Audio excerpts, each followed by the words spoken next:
So my name is Xiomara Wedderburn. Tatum Johnson. Chelsea B. Pablo Feliciano Cruz. Christian Johnson. I am the associate pastor at the Presbyterian Church of Toms River, and I was the leader of the mission trip this year to Chiapas, Mexico.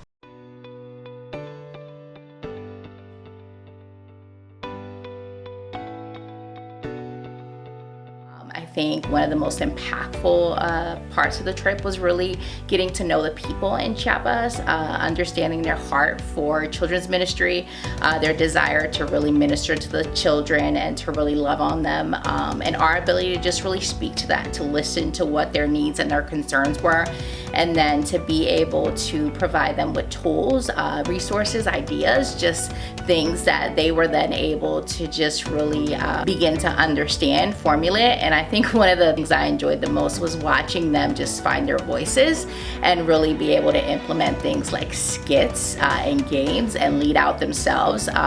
There's just something really joyful about their ability to embrace play as a resource and a tool to really teach children about God. I, alongside Ella, taught the teachers how to do flannel graphs, and we did a puppet show. And it was just really cool to see how receptive everybody was of our teachings and how different cultures connected. Even though we don't speak the same language, everybody really understood what we were talking about, and it was just a really fun experience to share God's love. This is my 5th time down to Chiapas. And 2 of the big things I did down there is take photos and videos. And the second thing I did is I gave a series of tech lectures. The first group we did was a little bit more introductory. The second group we presented it to in the city of Ocosingo, they took it and made the lesson their own.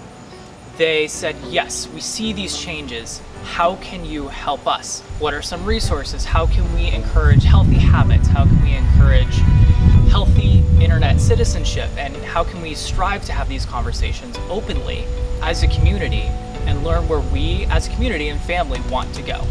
Not only did this help bridge the gap between generations, but this also made the church a larger community center.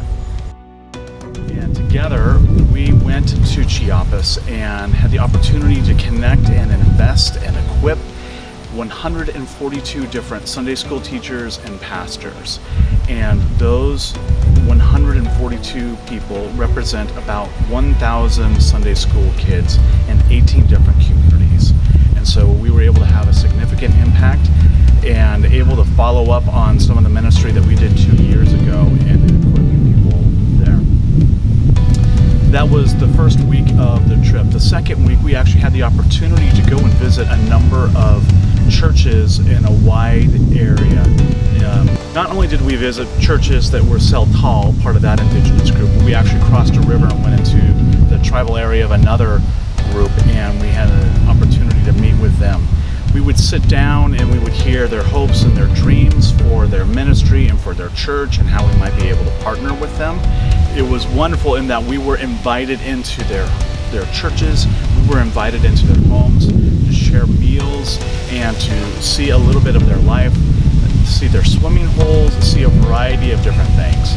And it was a real opportunity to make some connections with some fellow brothers and sisters in Christ.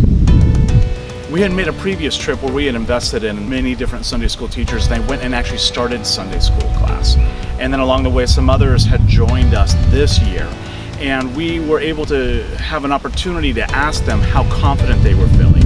And we asked them not only at the end, but we asked them at the beginning. And what we found on a scale of 1 to 5, they were feeling really only 1 or 2 in confidence, being quite low.